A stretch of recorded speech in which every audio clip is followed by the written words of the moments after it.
ஒவ்வொரு முறையும் தேர்தல் வருது. தேர்தல் வருகின்ற பொழுது அந்த வாக்காளர்கள் வாக்களிப்பதற்கு அடையாள ஸ்லிப் கொடுக்குறாங்க. இப்போ 5 நாளில் கொடுத்துட்றாங்க.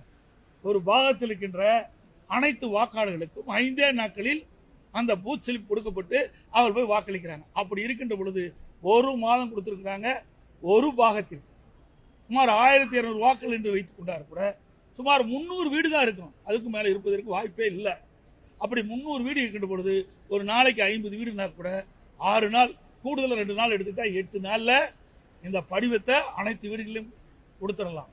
அப்படி வீட்டில் இல்லாத போது மீண்டும் ஒரு 2-3 நாள் கழித்து மீண்டும் அந்த சம்பந்தப்பட்ட பிஎல்ஓ அவர்கள் எந்தெந்த வீட்டில் கொடுக்கலையோ அந்த வீட்டில் கொண்டு கொடுக்கலாம். அதை வாங்குறதுக்கு போதுமான கால அவகாசம் இருக்குது. ஆனால் திமுகவும் அதேமாதிரி கூட்டணி திமுக கூட்டணியில் அங்கம் வைக்கின்ற கட்சிகளும் எதிர்க்கின்ற நோக்கம் இதில் இறந்தவர் பட்டியலில் இறந்தவரெல்லாம் அந்த வாக்காளர் பட்டியலிருந்து நீக்கக்கூடாது.